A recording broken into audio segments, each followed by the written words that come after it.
Willkommen, bienvenue, welcome. For a moment, I want you to picture this.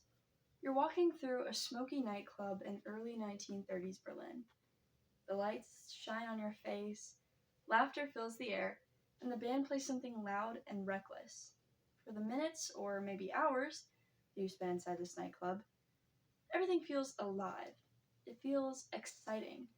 Unfortunately, outside those four walls, the world as you know it is crumbling and heading towards an inevitable darkness. You, my friend, have found yourself inside a cabaret. The hit Broadway musical Cabaret explores deep-rooted issues in 1930s Germany as it approaches World War II, or the Holocaust.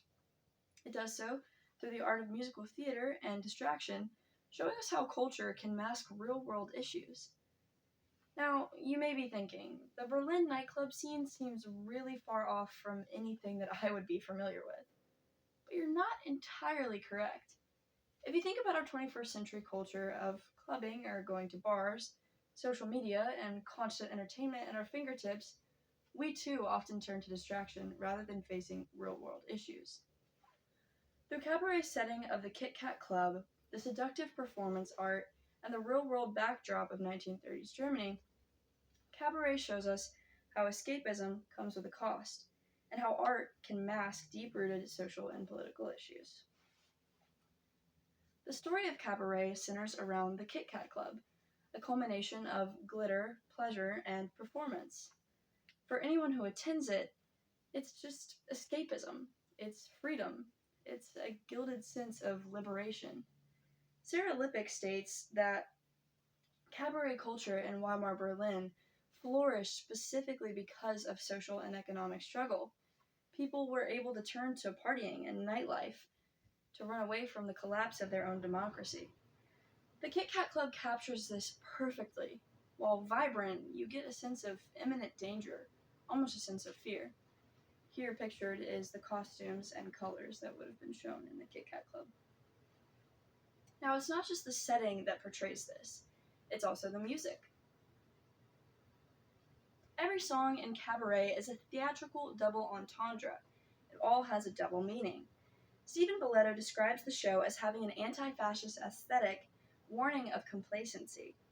Take the song If You Could See Her, if you will.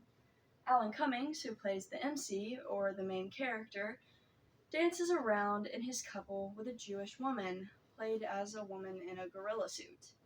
The song is a satirical approach at real-world prejudice that was going on in Germany, and the audience tends to play along, laughing through the number, until the final line is delivered, blatantly stating, "But if you could see her through my eyes, she wouldn't look Jewish at all."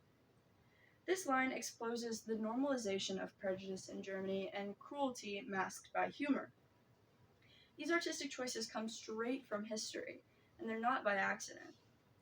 The aforementioned Weimar era, which spanned from 1918 to 1933, was, as Walter Lacour notes, that in which music, art, and theater thrived, though democracy was suffering.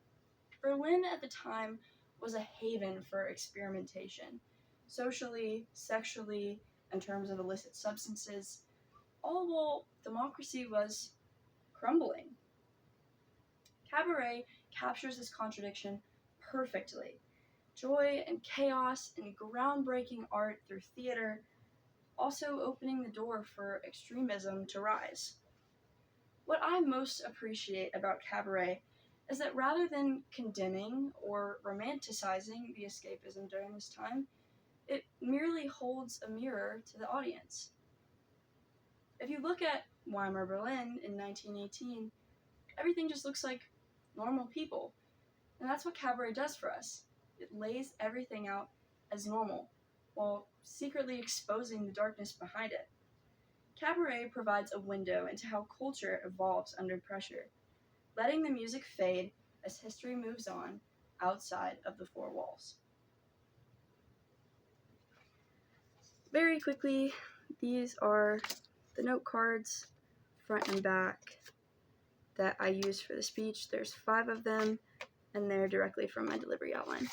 Thank you.